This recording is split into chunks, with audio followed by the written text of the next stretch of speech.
What's up, you guys? Welcome back to my TikTok, Real Talk Recovery, where we talk about recovery from addiction and I share my life with you. My name is Nicole and I'm a person in long-term recovery. My sobriety date is July 13th of 2015. Today, what I want to talk about today, you guys, is I want to talk about the new movie that's going to be coming out, 4 Good Days. That's what the topic is, you guys. So, hey Taylor, hey everybody. Okay, I'm glad y'all came back. Now we can start fresh. That way, what I can do is, after we do this live stream, I can share it over to YouTube because it's recording right now. And I love that new feature about TikTok. So, I want to talk about 4 Good Days, you guys. How many of you guys have saw the trailer for 4 Good Days? Has anybody seen the trailer? If not, I'll look it up and we can watch it together. How about that? 4 Good Days. Yeah, I cried too, girl. I cried too. Okay, there it is.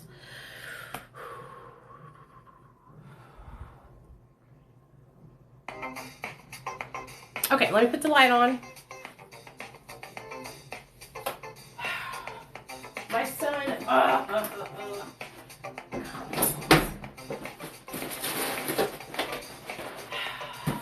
Okay.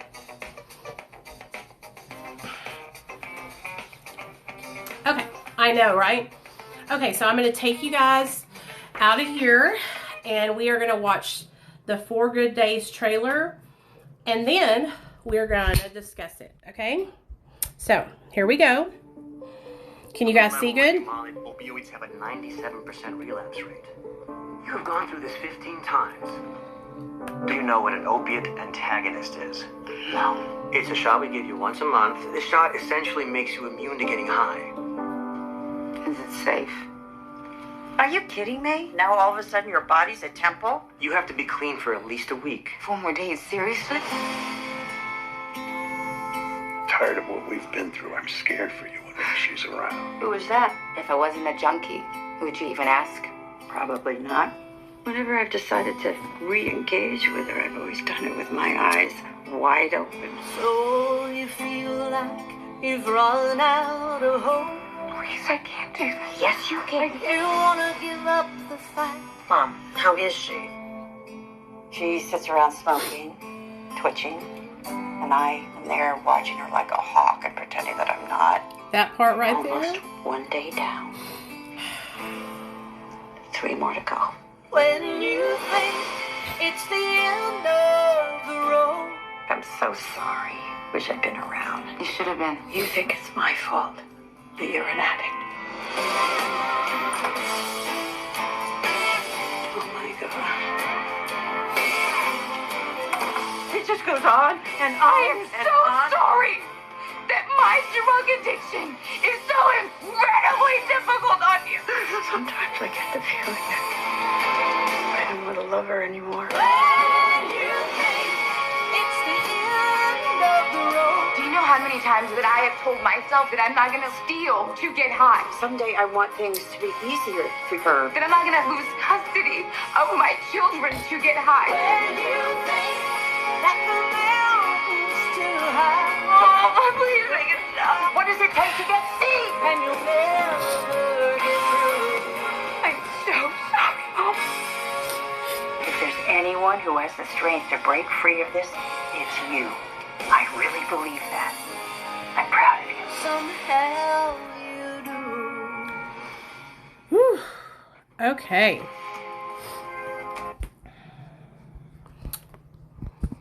Okay, yeah, I'm crying. So, I am literally cannot wait to watch that movie and I want to watch it with my mom. So, what the plan is, it comes out April 30th, I'm pretty sure. Let me get a towel for my face, you guys, because I'm a blubbering mess. So, now, let's talk about addiction in the family, okay? So, when this movie comes out, what we're going to do is, I will rent it. If I have to pay for it, I'll pay for it. And I'm going to set up my tripod And we're going to have one camera on the TV, one camera on me, and we're going to watch it together, all of us. So, the part that just literally just punched my guts out in that trailer is when Glenn Close talks about watching her daughter and seeing her twitching and watching her like a hawk. Before I moved to Little Rock, you guys, I used to go to my mom's house when I was coming down. I wasn't living with her in Hot Springs, but my mom would let me come there to sleep, and she would cook me a steak or some enchiladas or a good meal, you know, and I would go to sleep at their house, and my mom would lay in bed with me, and she would brush my hair. And she's told me stories of me waking up out of a sleep, and the whole time I'm sleeping, you guys, I'm twitching and I'm, you know, like flailing around. I just look a mess. And she said I would wake up and all of a sudden I would start doing a cheer from back when I was in high school, because that's what would happen to my brain, is that whenever I would be coming down from drugs, I would revert back to this like childlike state. And I would like, it was so strange, you guys. And I would even go there in my dreams, and I would be talking to people that I knew from high school and all this weird shit like that. So anyways, I didn't realize how much my addiction hurt my family until maybe the last 3 years or so. And I really have started to realize how bad I hurt my mom and dad. I was at my parents' house last Sunday, and you know, my mom did those videos with me. If you guys don't know that, like, I posted videos. Me and my mom made 3 videos together. Oh no, my parents kicked me out when I was 18 years old. I didn't live with them, but my mom would let me come home to eat, or she would make me like a special meal, or it would be for like a holiday. I was kicked out like from the moment I started using drugs, you guys. My mom did not play no games. I was on the streets. I was house hopping. So, what was I saying? Oh yeah, I was over at my mom and dad's house last week, Sunday, and my dad and me were talking, and he was just like, I asked him, I said, would you be willing to come on my channel and share about, you know, how it affected you, how my addiction affected you? And my dad was like, my dad is just like me, and he's like, I can't, because I'll cry. He goes, I just want to forget it. I just don't want to think about it, because I'm so proud of you now. And then my mom said, she said, do you not remember when you were in the coma, when your dad walked into the hospital? What happened? I said, no. She goes, your dad fell to his knees. Because, sorry, she said, he could not. He was like, just lost it when he saw me in the coma. You know what I mean? And so sometimes I don't think we realize how bad we hurt our families when we're in our active addiction. And I hurt my family so bad that my dad just wants to forget that it ever happened, you know? But my mom is like, she wants to help people. Hey Diana, she wants to help as many people as she can to get sober, you know? That's why my mom is so willing to come on my channel and come here on TikTok and share about how my addiction affected her, you know? Yes, Marie, I do. I've had my little boy back for almost 5 years now.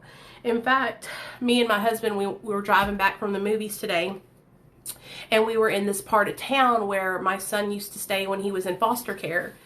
And I was just like sitting there, and I was looking at my husband, and I looked at my son in the back seat, and I was just like, I got my boys.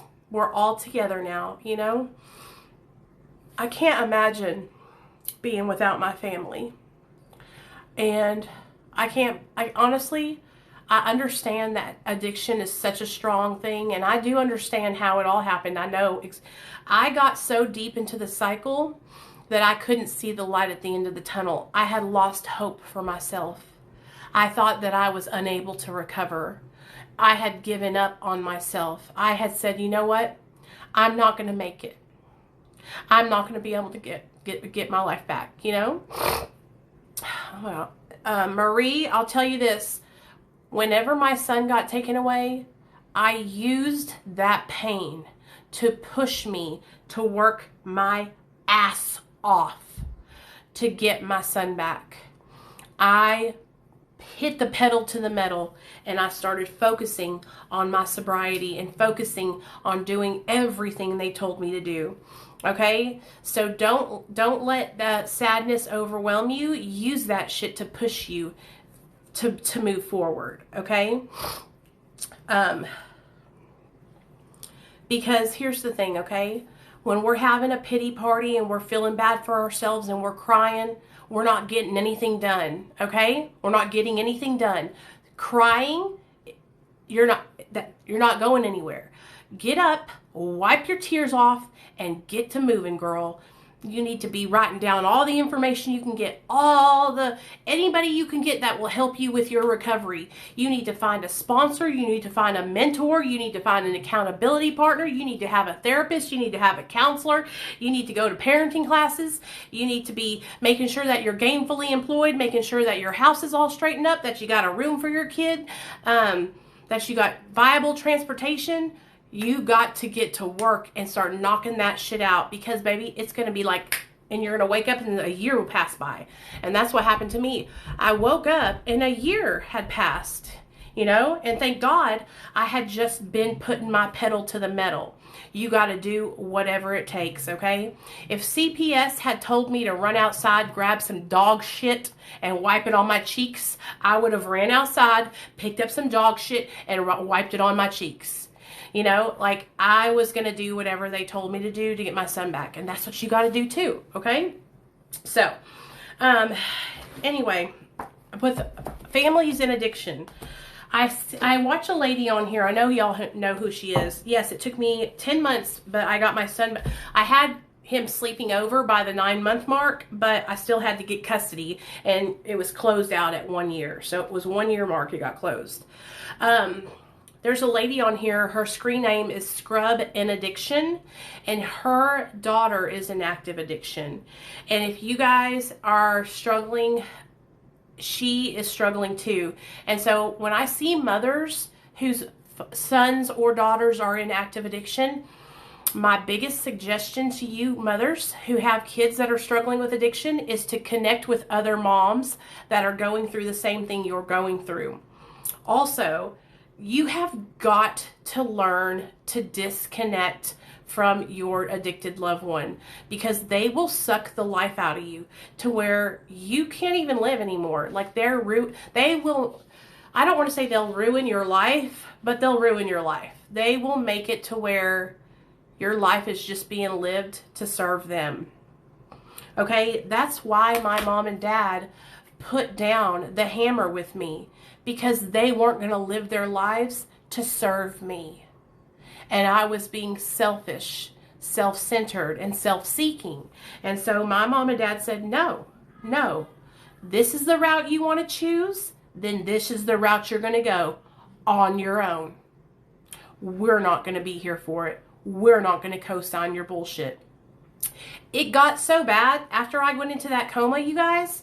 After that happened, my parents left the state of Arkansas and moved to New York because my dad was going to have a heart attack because I was killing myself. And the thing about it is I was a crazy drug addict. And so what would happen is I would call the police on myself. I would end up in an overdose somewhere, and they were getting calls from the police, calls from the hospitals, jails, all the time. Hey, superstar, because I was always overdosing, calling the law on myself, or ending up in the hospital. And so my parents couldn't take it anymore. It was killing them, and it was fucking with their marriage, dude. You know, like I was coming between my parents, because my mom was like really level-headed and like, you know, was choosing for me to disconnect herself from me. And then my dad was really emotional, you know, and so it was fucking up shit.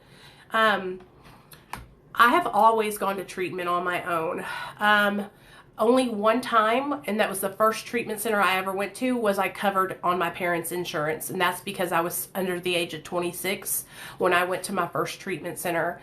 So I went to my first treatment center and I was on their insurance. But every treatment center I've ever went to, you guys, like I found the treatment center, I called them, I begged them to take me in, and all that stuff. I drove myself many times by myself to treatment.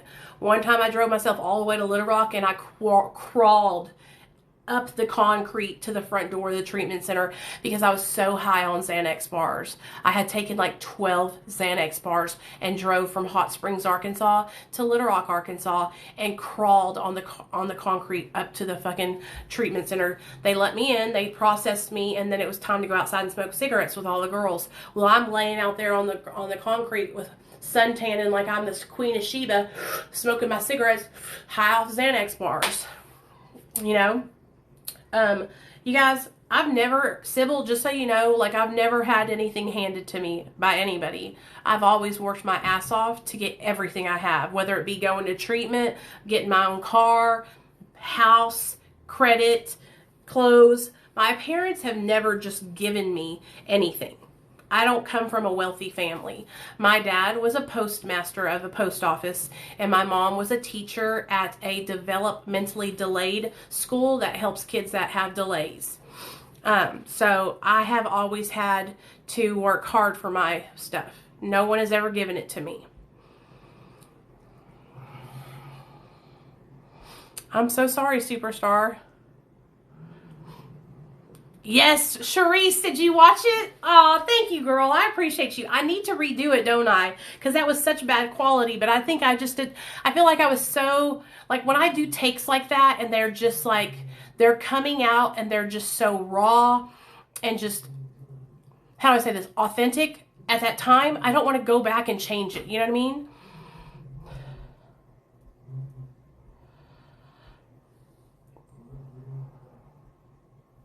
My stomach? Are you talking about getting off opiates, sweet sunshine? Yes, I've had my son back for almost 5 years, you guys. Yeah, your stomach will get better, sunshine. You just got to, honestly, if you're coming off opiates, just try to ease into like starting to eat things, like maybe drink some ginger ale, maybe some crackers and stuff, because your stomach's going to be kind of out of whack. And I'll tell you this, like if you can start taking some kind of probiotic for your gut, that'll also help. But what Charisse is talking about is I have a 4-part series on my YouTube channel. And if you sign on, hey Sammy, we're here to support you, sis. What should you do? Well, you know what, Charisse? Did I tell you guys I called Joe last week? And I don't know if you were here for the update, but I called him last week to tell him that I've been telling story times about him on my channel. And I told him about the leg, and we were laughing so hard. He was like, I can't believe you fucking tell them that. And I was like, why? It's the truth. You know, he's cool. He's still getting high though. I asked him, I said, so are you sober? And he was like, no. And I was like, well, at least you're being honest with me. You know, I live in Arkansas. It's sad because he has such potential, you guys. This guy's so smart. He's good looking. He's an awesome tattoo artist, like certified, like got his tattoo certification or whatever it is called. And like he could do really well for himself, but he's choosing to live that life. And I told him, I said, if you ever want to get sober, just hit me up and I'll help you get into treatment. But anyway, oh yeah, the 4-part series, you guys, is on my YouTube channel, and it's my whole story, but it's 4 parts. Oh, Sunshine, you're gonna be just fine, girl. Why don't you take yourself some Imodium? That'll help with your stomach, okay? Oh, are you in Arkansas too? That's what's up. I'm in Little Rock, Arkansas, actually.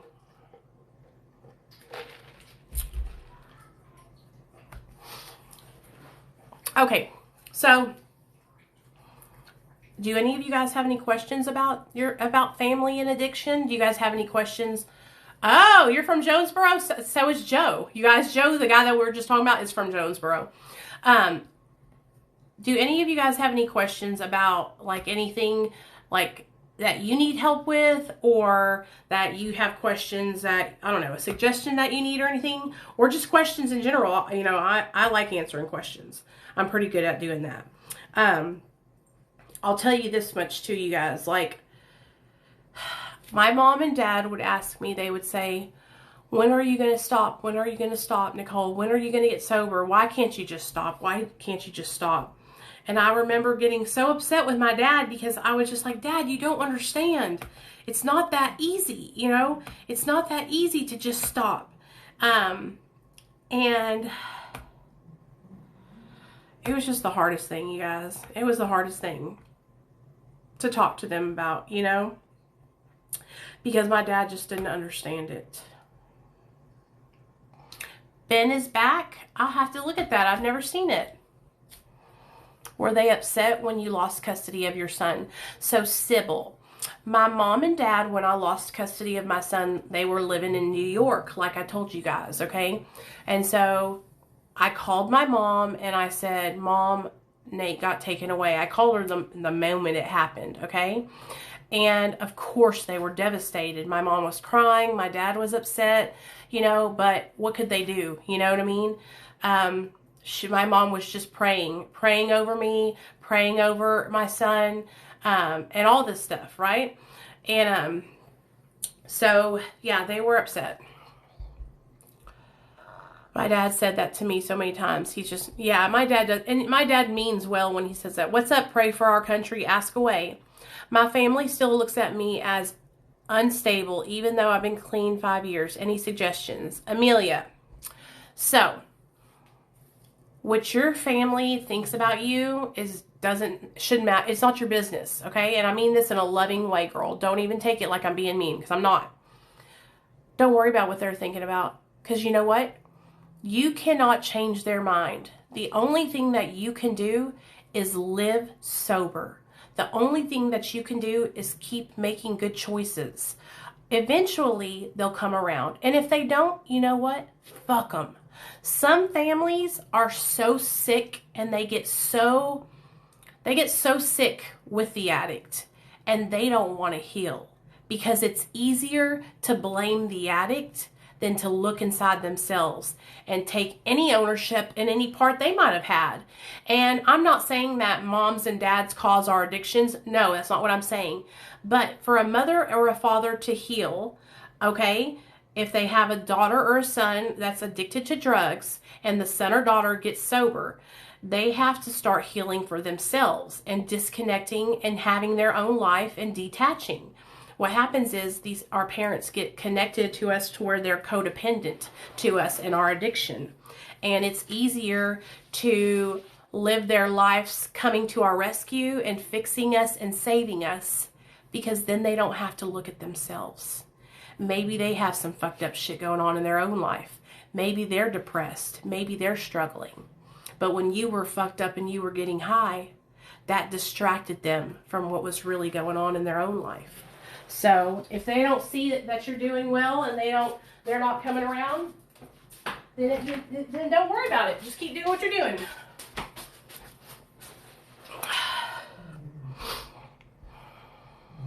People that don't understand think you can just stop like nothing. Yeah, I know. Hey, Ashley. Hey, Micah. No, Chris, it doesn't mean you're a bad person. What do you recommend with someone who has a husband that is on pain management? Oh, what I would recommend is that your husband lock his medication up, girl. Lock it up. Lock it up. No, they couldn't have gotten custody in New York. And the way everything happened so quickly, I just went ahead and chose a family for my son to go stay with. And it was better off that way, honestly.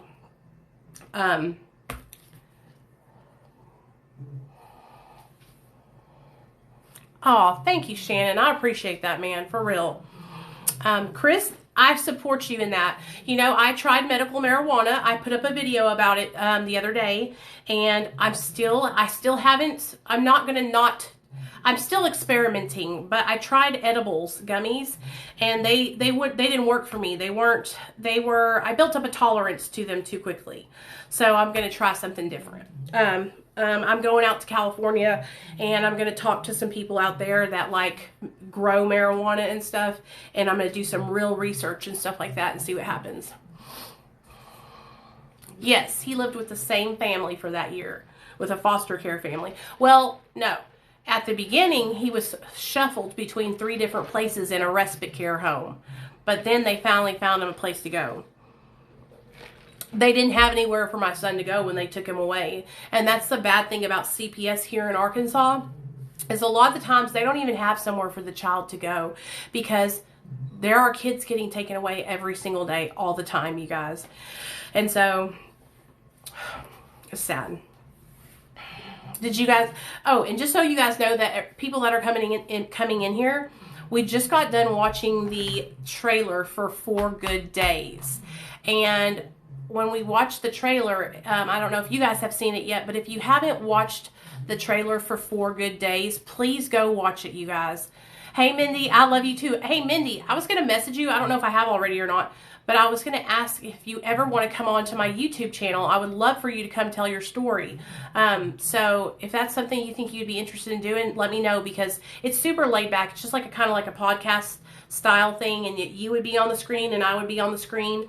And I just basically like asked you questions, but for the most part, you take over. And if I have questions, I just ask. But it's kind of like just a back and forth, you know? And it's real laid back and chill. I just hit 7,100 subscribers on YouTube, so I don't have a large channel, but I've worked my ass off to get to those damn 7,000 subscribers, because it's not like it here on TikTok, you guys. I came over here and I got to 10,000 and I was like blown away. And so it is, if you're consistent here, okay, cool, I'll message you. If you're consistent here on TikTok, you can really build your following rather quickly. But on YouTube, if you don't know what you're doing, like with titles and all this like analytics and search terms and shit like that, it is hard to get ahead on YouTube. I mean, unless you're like copying somebody else, like somebody's formula verbatim, it's hard. And I watch this one girl who has a huge YouTube channel, but I don't want to copy everything that she does, because then it's not original, and I don't like doing that. Like, I want to be original. I want to be me. You know what I mean? So, we are going to have a watch party for that damn movie, you guys. If I can get it, is it coming out in theaters first, or will it come out where we can get it on the internet? Because if we can get it here, you guys, we are going to have a watch party and fucking cry our eyes out together. Okay? I'm going to be bawling and squalling, bitches. And then, you guys, I'm taking y'all with me to California. I'm going to vlog the whole trip on the plane. Y'all are going to see me breathing in a bag. Mindy, you haven't seen it? Look up on YouTube. Type in 4 Good Days. Go watch the trailer right now, Mindy. Right now, and come right back. I'm serious. 4 Good Days. Go watch the trailer. Just watch it, okay? Then come back. You'll be crying, but I'll be here. Yeah, it's well worth it. It's about addiction. You'll see. You'll see. It's worth the watch. It's only 2 minutes. Go watch it. So, I'm going to take you guys with me. You guys go watch it and come right back. I'll be right here. Because I don't have to get off here until 5, because I have a meeting at 5, okay? Yes, about the Vivitrol shot. And you guys, I hope you guys know, like, I support all medically assisted treatment, but a lot of the times people that come to me, they can barely make it 1 day, okay? 1 day through withdrawal. So to have to make it 7 days is like, and a lot of the people that I work with that are in addiction, they don't have their moms and dads to support them. They're homeless, or they're living on their own, and they're struggling. They're struggling. And so that's why a lot of addicts don't get on Vivitrol, because of that, how long you have to wait to get on it, you know? I've heard of Beautiful Boy, but I don't even think I've watched that either. I need to watch it. I need to watch it. But this is why I love doing these TikTok videos with you guys, because like right now it's recording this video and I can post it on YouTube. So anybody that misses our live stream here can go and watch it on YouTube later. I know, right, Diana? That is like a long ass time. And also, correct me if I'm wrong, is there anybody in here that's on Vivitrol? Isn't it like really expensive to get on it? Is there anyone in here?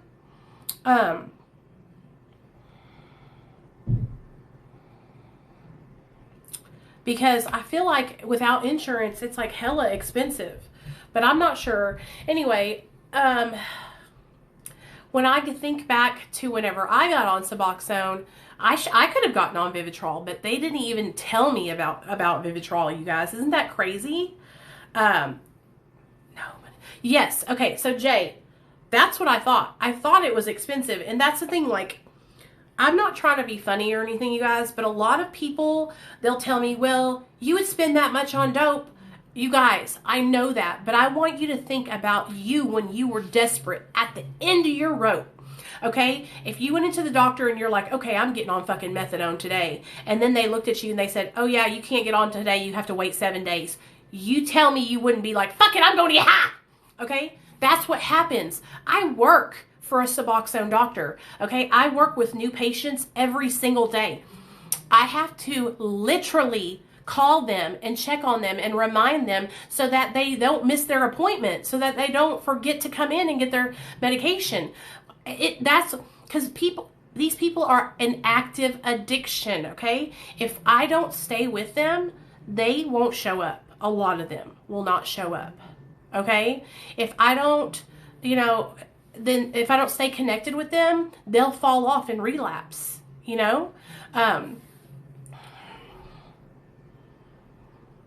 I know, girl. I told you. I do the Bupe.me. It's a lot cheaper than going to a clinic. Hey, my Shelly. I recommend Bupe.me and Recovery Delivered. And you guys, here's the thing. Like, I seen this guy here on TikTok that's been trolling the recovery community about being on Suboxone. He's like in Narcotics Anonymous or something like that. You guys, the way that he is acting, please, you guys, don't let that deter you from getting on maintenance medication if you need maintenance, okay? Do not let these people make you feel inadequate and choose, because here's the thing. It could be the difference between you choosing life or death, okay? So fuck what other people say. Fuck the stigma of medically assisted treatment. If you're a hardcore opiate junkie and you need help, it can save your life. Will you shut that door for me, baby? It can save your life. Oh, there's Diana. Diana will tell you. Diana, I hate saying things when you're not here, Diana. I always want to make sure you're here if I talk about it. Diana is one of Dr. B's patients, okay? And she is one of the people that I worked with through the weekend. We did her induction together. And she was one of the, she was probably one of the 4th or 5th people I helped with induction. But she was one of the hardest inductions I had because the fact that she was doing fentanyl. And that was a learning curve for me, because with fentanyl, you guys might not know this, but it stays in the receptors longer than regular opiates. And so when an addict goes to switch from fentanyl to Suboxone, you have to be really careful, because Diana was at 34 or 35 hours off of dope. And she inducted and still experienced precipitated withdrawal because there was little trace amounts of fentanyl hanging around on her receptors. And so I almost lost her. She almost ran and never came back. But I ended up I stayed with her. I stayed with her through that. We stayed with her through the next day, and we finally got around and she got better. And she's been on her stable dose of Suboxone ever since.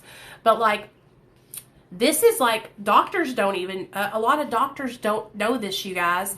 And they'll say, okay, when you hit this point at your opiate withdrawal and you hit this, you score this number on your clinical opiate withdrawal scale, then you can dose your Suboxone.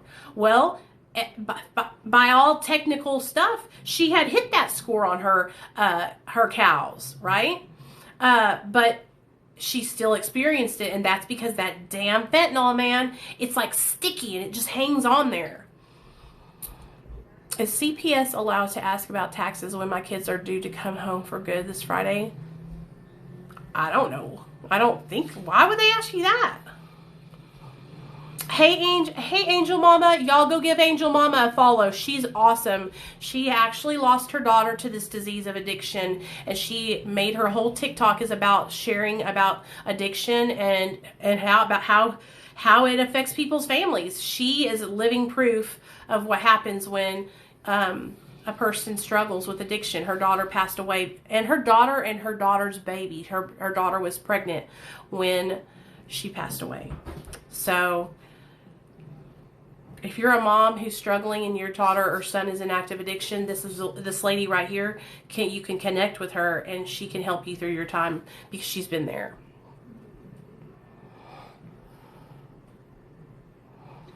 I don't know why they would ask you that, Mercedes, for real. I really, really don't.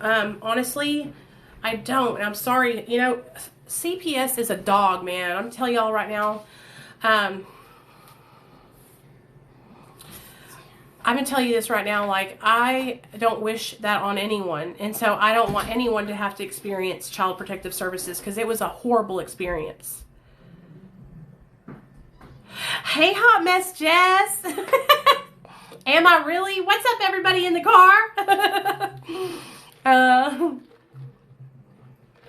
PTSD, girl. I got PTSD from CPS.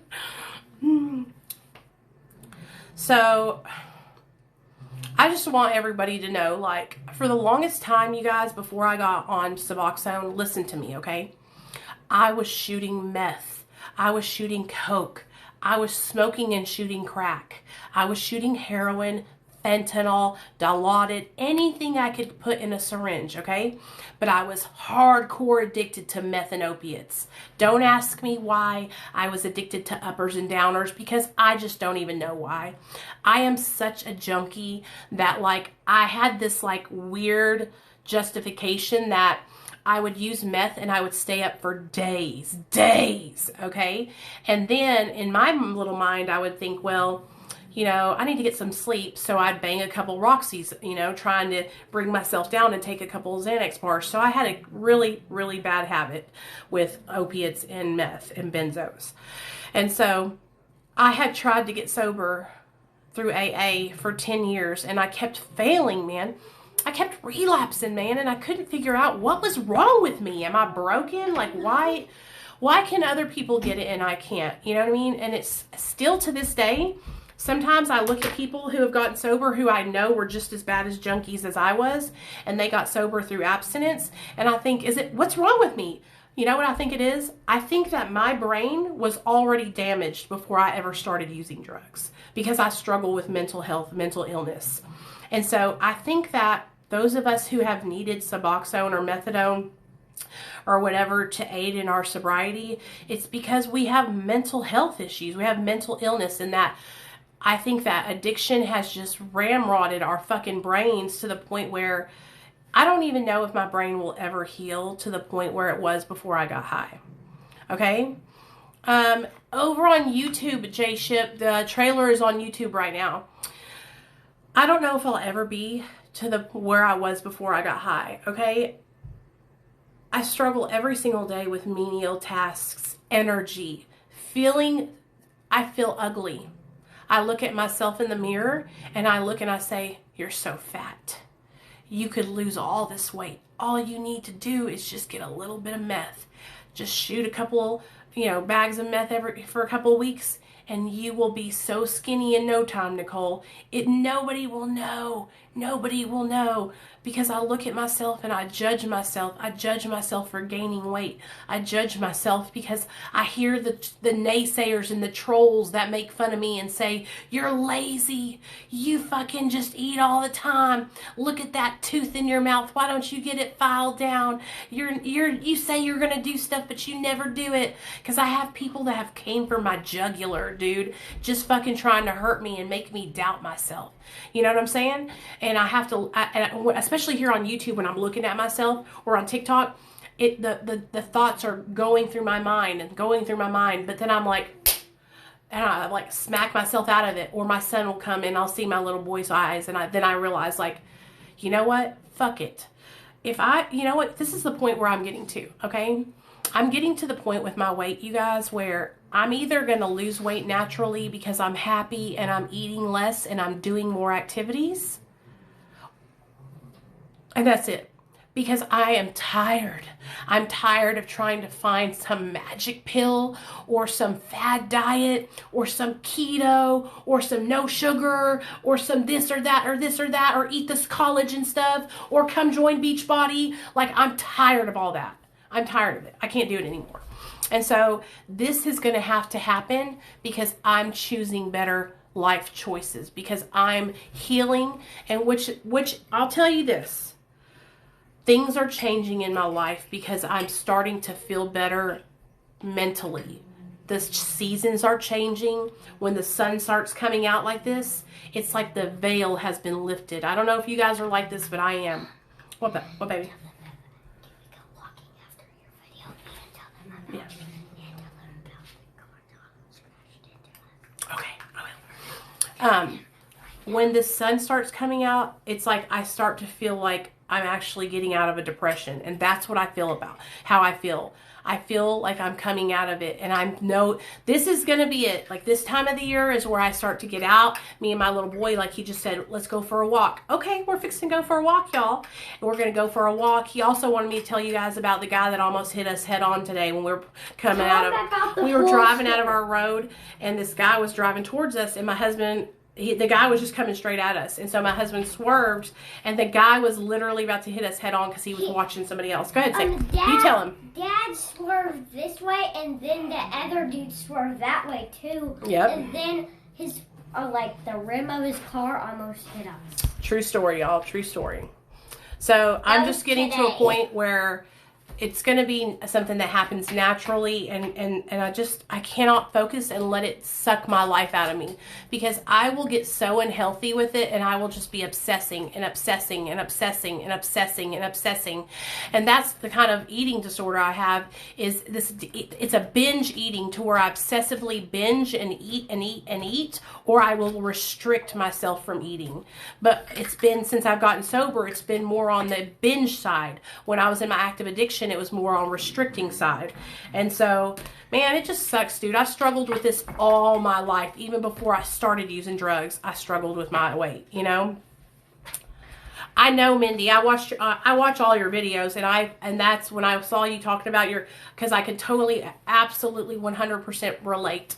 In my family, my dad is Italian, my mom is Mexican. And my dad's that's right, my dad's a bodybuilder, and he used to keep a real lean physique. And so growing up as a kid, my dad would make comments about how I needed to lose weight. And listen, my dad's a good man. He wasn't trying to be mean. He was trying to help me. But he didn't realize that as a young girl that it affected me in a negative way. And so ever since I was a little girl, I was always worried about my weight, from like the age of 5 or 6 years old till as long as I can remember. And that was because my dad he would look at himself in the mirror and he'd go, Gina, I'm getting so fat. And our whole family was like that, just centered around the dinner table and eating and whether or not we were getting fat. Like my whole family, you guys, like I'm serious as a heart attack. My sisters are the same exact way. And only my sister Christine, she was able to like get her situation. She got really, really overweight when we were young, like really overweight, like 270, 280. And then almost 300, and then she went and she lost weight, and she's kept it off Then my sister had problems with bipolar disorder, went to a mental institution, got put on lithium, and it shut down her thyroid. And so she gained like 90 pounds. But she's gotten a little bit smaller. She's about the same size as I am now. I'm about 216 now, and I can't handle it anymore. Like, I have got to get under 200 because I'm miserable.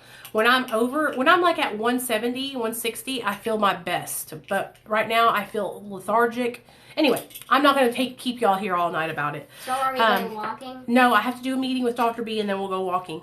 I got to sign off because I have to go to a meeting with Dr. B and and the team.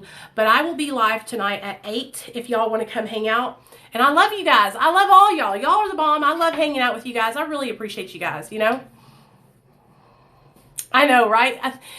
T Daykin. I think it's because we like, you know, we're not fucking using drugs anymore. And so we're eating more. I love you too, Mindy. I love you guys so much. Every one of you guys. I appreciate you guys so much. And like when I share with you guys, like these are just like my raw, you know, unfiltered life thoughts and stuff. And when I get on here and I get to share about stuff like this, it really helps me to be able to not feel so alone. Because I do feel alone a lot. Don't make fun of me. I do feel alone a lot, you know, and sometimes I think, am I the only person who feels these things? But then I'm able to come on here and I share with you guys, and then you tell me that you feel this way too. And so it really, really helps a lot to be able to share it. So I'll see y'all later. I'll see y'all at 8, okay? 3 more hours.